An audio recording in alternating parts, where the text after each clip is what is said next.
Assalamu alaikum everyone. This is Dr. Ahmed Hassan and I am going to brief you guys about the nerve injuries that we encounter in a neonate after a delivery. So the brachial plexus injuries, आप सबको पता है कि जो brachial plexus है, ठीक है, वो पड़ा होता है इन द एक्सिलरी रीजन, ठीक है। तो अगर यहाँ पे कोई इशू क्रिएट होता है तो इंजरी होगी ब्रेकियल प्लेक्सस की। ब्रेकियल प्लेक्सस की एक छोटी सी एनाटॉमी ऊपर ऊपर से कर लेते हैं कि C5 to T1 brachial plexus होता है। C5 और C6 मिलके बना रही होती हैं ऊपर से अपर ट्रंक, ठीक है। नीचे से C8 और T1 मिलके बना रही होती हैं लोअर ट्रंक, ठीक है। तो अभी हम फोकस करेंगे अपर ट्रंक और लोअर ट्रंक इंजरीज पे ड्यूरिंग द बर्थिंग प्रोसीजर, ठीक है। ब्रेकियल प्लेक्सस की इंजरी ज्यादातर होती हैं इन मैक्रोसोमिक पेशेंट्स, ठीक है। Maternal diabetes mellitus is a risk factor क्योंकि उसके अंदर भी ऑब्वियसली मैक्रोसोमिया होता है, ठीक है। और मैटरनल ओबेसिटी में भी डिफिकल्ट डिलीवरी होती है, इसलिए उसमें भी चांसेस होते हैं कि ब्रेकियल प्लेक्सस की इंजरीज हो जाए इन अ नियोनेट। तीन जो हैं वो मेन तरीके हैं जिससे ट्रॉमा हो सकता है, ठीक है। एक है lateral traction on the head and neck during delivery. जब लेटरल ट्रैक्शन देंगे हेड और नेक पे ड्यूरिंग डिलीवरी तो ये एक हाइपर एक्सटेंशन हो जाएगी बिटवीन द शोल्डर और हेड, ठीक है। एक डिफरेंस क्रिएट हो जाएगा। ये जो एंगल क्रिएट होगा इसकी वजह से अल्टीमेटली जो है ब्रेकियल प्लेक्सस उसको एक तरीके की स्ट्रेच मिलेगी। जब स्ट्रेच मिलेगी तो इस केस में जो आपकी चीज जाएगी वो है अपर trunk of the brachial plexus, ठीक है। जब हाइपर एक्सटेंशन यू होगी तो अपर ट्रंक ऑफ ब्रेकियल प्लेक्सस जाती है, ठीक है। दूसरी चीज है जब आर्म्स एक्सटेंड होती हैं over the head in breech presentation. जब आप ब्रीच प्रेजेंटेशन कर रहे होते हो तो जब आप चीजों को खींचते हो, ठीक है, यूं, तो उसकी वजह से अल्टीमेटली जो आपकी आर्म है वो बेसिकली एक्सटेंडेड है ओवर द हेड, और जब आप उसको पुल करते हो तो एक्सिला वाले रीजन में आपकी एक ट्रॉमा होता है, स्ट्रेच होती है, और इस केस में लोअर ट्रंक जाती है, ठीक है। जब lateral traction on on head and neck है उस केस में जा रही है अपर ट्रंक। जब आप आर्म्स को एक्सटेंड करके खींच रहे हो फीटस को बाहर तो उस केस में जा रही है लोअर ट्रंक, ठीक है। या फिर एक्सेसिव ट्रैक्शन ऑन शोल्डर्स हो गए तो उस वजह से ब्रेकियल प्लेक्सस की इंजरीज होती हैं। 45% इंजरीज होती हैं associated with shoulder dystocia, stuck shoulder होता है ड्यूरिंग द डिलीवरी, ठीक है। उस केस में ऑब्वियसली आप मैनूवर्स करते हो और बेबी को डिलीवर करवाते हो तो उस केस में इंजरीज होती हैं। इंजरीज जो हैं ब्रेकियल प्लेक्सस की वो दो मेन है। सबसे पहली है अर्ब्स पॉलिसी। अर्ब्स पॉलिसी, ठीक है, इसमें अपर ट्रंक की इंजरी है। अपर ट्रंक C5 C6 से बन रहा होता है, ठीक है। कुछ बुक्स में C7 भी लिखा हुआ है कि C7 की इंजरी भी अर्ब्स पॉलिसी में इंक्लूड होगी, ठीक है। तो अर्ब्स पॉलिसी में अपर ट्रंक की इंजरी होगी, ठीक है। और अपर ट्रंक की इंजरी मैंने आपको बताया कि lateral traction on the head and neck during delivery, ये इंपॉर्टेंट पॉइंट है। तो इसमें होगा क्या अल्टीमेटली कि जो फीटस होगा, ठीक है, ये अर्ब्स का बी है ना, इस बी से ही याद रख लें, ठीक है। आर्म जो है, ठीक है, वो एक्सटेंडेड होगी, एक्सटेंडेड एट द एल्बो, ठीक है, ये प्रोनेटेड होगी, और पीछे आपकी जो फ्लेक्स्ड होगी रिस्ट और फिंगर्स भी फ्लेक्स हुई होगी इस तरीके से, ठीक है। तो ये भी एक बी ही बन रहा है जैसे, ठीक है। तो इससे आप अर्ब्स पॉलिसी याद रख सकते हैं। इसकी जो पोजीशन है इसको हम वेटर्स टिप पोजीशन कहते हैं। दूसरी चीज जो इसमें याद रखनी है वो ये है कि जाहिर बात है जब आपकी फिंगर्स जो है वो फ्लेक्स हो रही हैं तो ऑब्वियसली ये देखिए ग्रिप ठीक है आपकी, इसका मतलब ठीक है। तो ऑब्वियसली ग्रिप ठीक है तो ग्रैस्प रिफ्लेक्स ठीक होगा, power in the four arm ठीक होगी। तो अर्ब्स पॉलिसी, अपर ट्रंक की इंजरी, ठीक है, वेटर स्टेप पोजीशन, ठीक है, जो बी से मैंने याद करवाया है, और उसमें भी ऑब्वियसली जो ग्रैस्प रिफ्लेक्स है वो ठीक है, power in the four arm ठीक है। इससे आपको बी से ही याद रखना चाहिए, वो इजी है। एक और चीज इसमें याद रखनी है कि क्योंकि अर्ब्स पॉलिसी है, आपकी ऑब्वियसली अपर ट्रंक की इंजरी है, तो इस हैंड की मूवमेंट तो आपकी रिस्ट्रिक्ट हुई है ना, तो मोरस रिफ्लेक्स इस तरफ कम हो जाएगा जिस तरफ की अर्ब्स पॉलिसी होगी, साथ ही साथ बाइसेप रिफ्लेक्स भी कम हो जाएगा, ठीक है, एब्सेंट होगा बल्कि बाइसेप रिफ्लेक्स, ठीक है। ये है अर्ब्स पार्सी, इसको मैंने बी से ही याद रखा हुआ है। फिर आते हैं क्लम्कीज पैरालिसिस। क्लम्कीज में एक तो क्लम्कीज में एल आ रहा है, इससे आप लोअर ट्रंक याद रख सकते हैं। लोअर ट्रंक मैंने आपको बताया था कि जब आर्म्स एक्सटेंड होती हैं over the head in breech presentation तब क्लम्कीज पैरालिसिस हो जाएगा, ठीक है। और क्लम्कीज को मैंने एम से याद रखा हुआ है, एम, ये एम है, ठीक है, जैसे ये एक एम बन रहा है, ठीक है। इसमें क्या है कि रिस्ट एक्सटेंडेड है, ठीक है, hyper extension at the metacarpophalangeal joints, ठीक है, लेकिन flexion at the interphalangeal joint. तो ये एक क्लॉ हैंड बन गया, ठीक है, ये एक क्लॉ हैंड है। Hyper extension at the wrist, extension at the metacarpophalangeal joint and flexion at the interphalangeal joints, ये क्लम्कीज पैरालिसिस है।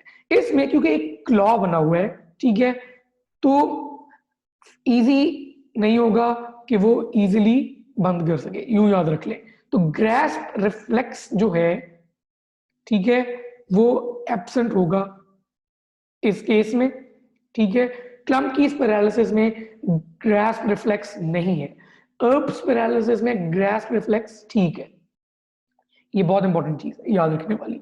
बाकी मोरोस और बाइसेप्स जो हैं रिफ्लेक्स, वो इंटैक्ट होगा इन क्लम्कीज पैरालिसिस। अर्ब्स में मोरोस और बाइसेप रिफ्लेक्स जो था वो खत्म था, ठीक है। एक और चीज याद रखनी है, क्लम्कीज पैरालिसिस जो है 1/3 ऑफ केसेस हॉर्नर सिंड्रोम के साथ एसोसिएटेड होता है, क्योंकि सिंपैथेटिक ट्रंक बहुत करीब से गुजर रहा होता है लोअर ट्रंक के, ठीक है। तो जब उसमें फिर आपको पता है वही जो तीन चीजें थी, टोसिस, मियोसिस, एनाइड्रोसिस, ये तीन चीजें थी आपकी इसमें हॉर्नर सिंड्रोम में, ठीक है। तो अर्ब्स बी से याद रख लिया, क्लम्कीज एल से लोअर ट्रंक याद रख लिया, और एम से आपने क्लॉ हैंड याद रख लिया, ठीक है।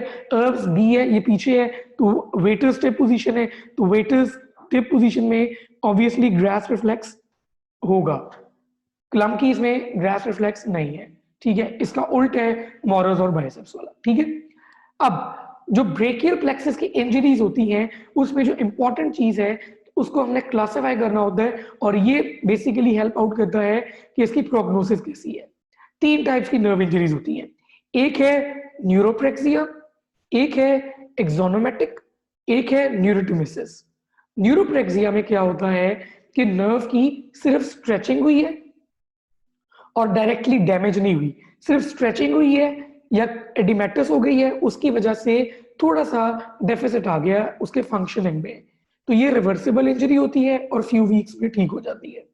दूसरी है एक्सोनोटोमेटिक, इसमें क्या है कि एक्सॉन इंजर हुई है लेकिन माइलिन शीथ ऊपर वाली इंजर नहीं हुई। अब जब एक्सॉन इंजर हुई है तो फिर डीजेनरेट हो जाती है axon distal to the injury, ठीक है, distal to the injury axon degenerate कर जाती है। लेकिन ये न्यूरोप्रेक्सिया से बुरी इंजरी है, लेकिन न्यूरोटोमिसिस से कम बुरी इंजरी है, इसीलिए जो है एक्सोनोटोमेटिक जो है इंजरी वो इंप्रूव हो जाती है विद इन 4 to 6 months। जो तीसरी टाइप की इंजरी है न्यूरोटोमिसिस, वो most severe form of injury है जिसमें एक्सॉन भी जाएगा और माइलिन शीथ भी जाएगी, ठीक है। इसमें एट्रोफी शुरू हो जाएगी 3 से 6 महीने में और इसकी रिकवरी इम्पॉसिबल होती है, ठीक है। न्यूरोप्रेक्सिया फ्यू वीक्स में रिस्टोर हो सकता है, एक्सोनोटोमेटिक इंजरी 4 to 6 months में रिस्टोर हो जाती है, लेकिन जो न्यूरोटोमिसिस है, ठीक है, उस वो most severe type of injury है और उसकी रिकवरी इम्पॉसिबल होती है। इसके बाद मैं आपको लेके चलूंगा 7 और एसोसिएटेड इंजरीज जो आ सकती हैं इसके। फ्रैक्चर्ड क्लेविकल हो सकती है, क्लेविकल जब फ्रैक्चर होगी ऑब्वियसली तो फिर जो क्लेविकल है वहां पे एक बोनी इरेगुलरिटी, एक क्रेपिटस आपको फील होगा, और जिस तरफ का फ्रैक्चर है क्लेविकल का उस टाइम पे मोरोस रिफ्लेक्स कम हो जाएगा, ठीक है, लेकिन बाइसेप्स और ग्राफ्स तो ठीक ही रहेगा ऑब्वियसली, ठीक है।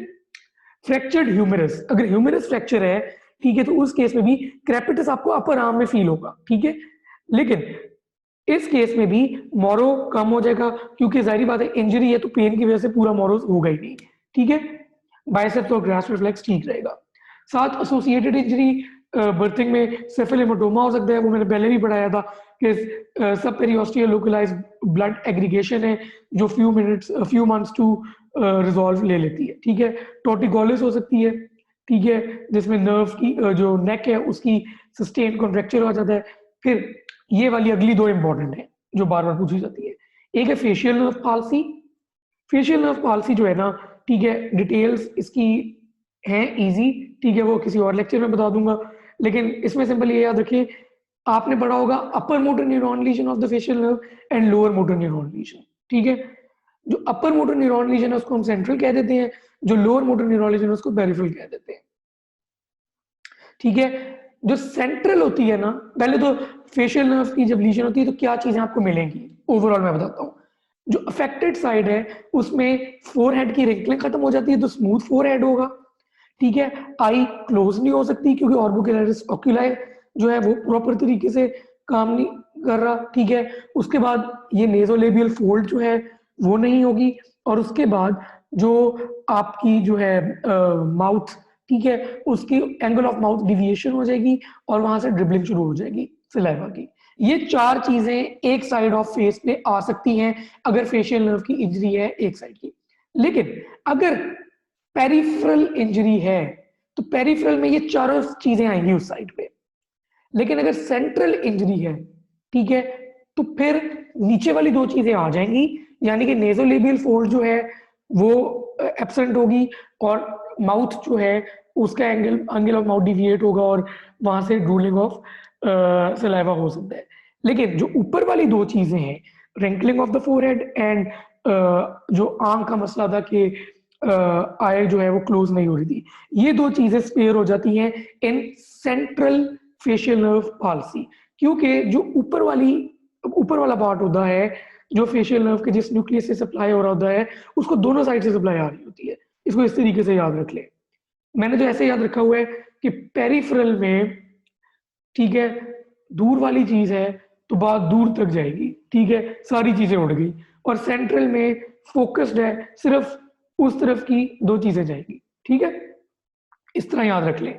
तो prognosis of facial nerve palsy जो है वो डिपेंड करती है whether it is due to the pressure और द फाइबर्स वर टोन। वही वाली बात जो मैंने आपको पहले बताई है अभी, यही वाली न्यूरोप्रेक्सिया, एक्सोनोटोमेटिक और न्यूरोटिमेसिस वाली, कि अगर तो सिर्फ एडीमा था फिर रिजॉल्व होने के चांस ज्यादा होते हैं, अगर पूरी तरीके से एक्सॉन टोन हो गया तो कुछ कम चांस होता है उसका रिकवर होने का, लेकिन अगर माइलिन शीथ भी साथ चली गई है तो कोई चांस नहीं है रिकवर होने का, ठीक है।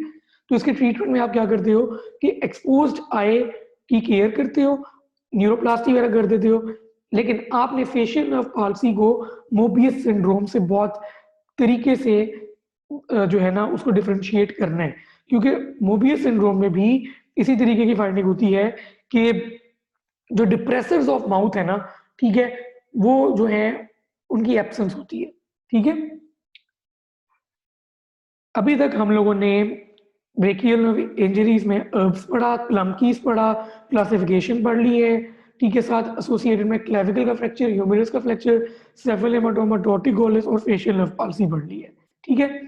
अब हम आगे चल रहे हैं फ्रेनिक नर्व पैरालिसिस की तरफ। फ्रेनिक नर्व का क्या काम होता है कि it is the motor supply of the diaphragm, ठीक है। फ्रेनिक नर्व जो है वो जाहिर बात है दो होती हैं, दोनों जा रही हैं डायाफ्राम को सप्लाई कर रही हैं, ठीक है। डायाफ्राम नॉर्मली ऊपर होता है, जब कॉन्ट्रैक्ट करता है तो नीचे हो जाता है, ठीक है। तो आप इंस्पायर कर सकते हो क्योंकि नेगेटिव प्रेशर आता है और आप इंस्पायर कर लेते हो, ठीक है। लेकिन अगर फ्रेनिक नर्व की इंजरी होती है, फर्ज करें कि यूनिलैटरल इंजरी है फ्रेनिक नर्व की, तो होगा क्या, एक तो जाहिर बात है साइनोसिस हो जाएगी, ब्रीदिंग अफेक्ट होगी, इरेगुलर और लेबर्ड रेस्पिरेशन होगी, ठीक है।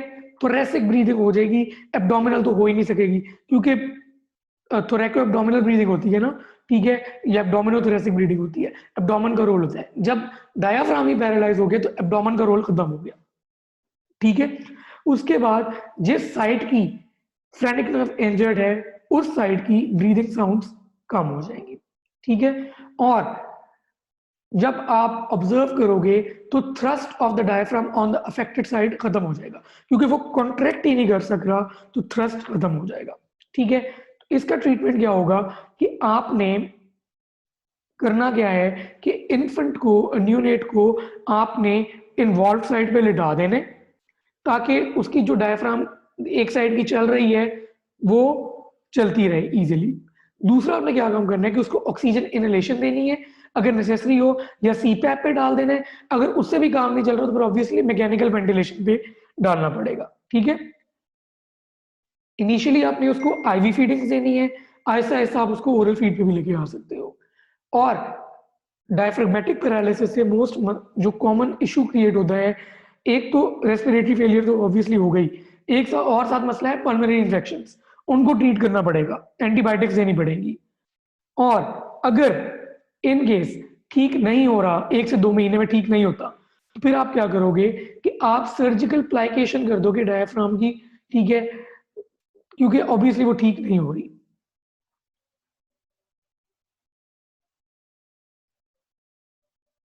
तो सर्जिकल प्लाइकेशन में होता भी यही है कि आप जो है वो जो डोम ऑफ द डायफ्राम, ये डोम होते हैं ना, ये फर्ज करिए ये डोम है, तो आप उसको खींच के यू फ्लैटन कर देते हो।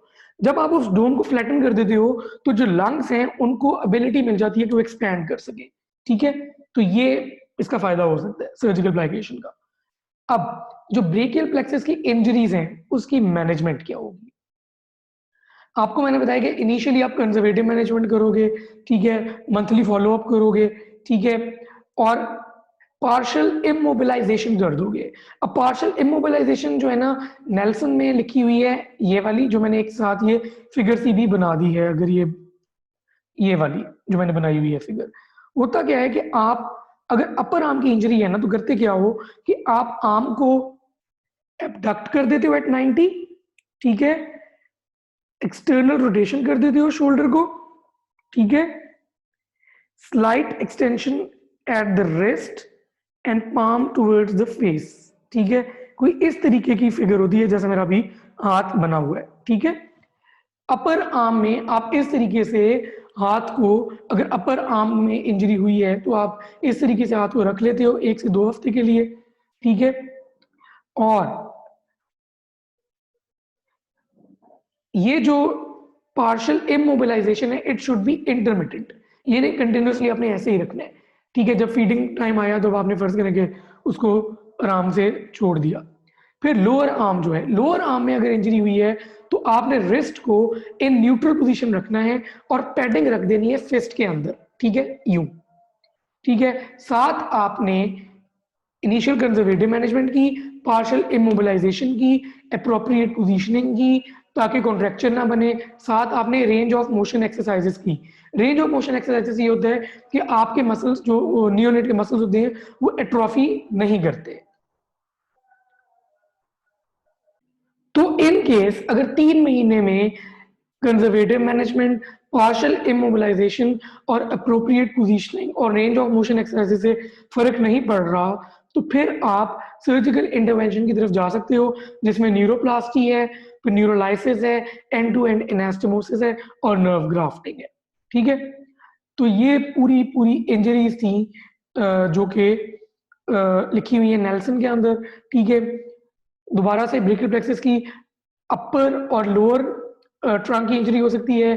अर्ब्स पाल्सी को बी से याद रखना है, क्लम्पकीज को एल से लोअर और एम से जो है उसकी पोजीशनिंग याद रख लेनी है, ठीक है। क्लासिफिकेशन आपको पता होना चाहिए, न्यूरोप्रेक्सिया, एक्सोनोटोमेटिक और न्यूरोटिमिस सबसे सिवियर है। फिर क्लेविकल फ्रैक्चर में, ह्यूमरस फ्रैक्चर में क्या होता है आपको पता होना चाहिए, ठीक है। सेफेलेमाटोमा, डॉर्टिगोलिस, फेशियल नर्व पाल्सी में 4 चीजें आपको पता होनी चाहिए, लेकिन सेंट्रल के अंदर जो है वो ऊपर वाली चीजें नहीं होती, ठीक है।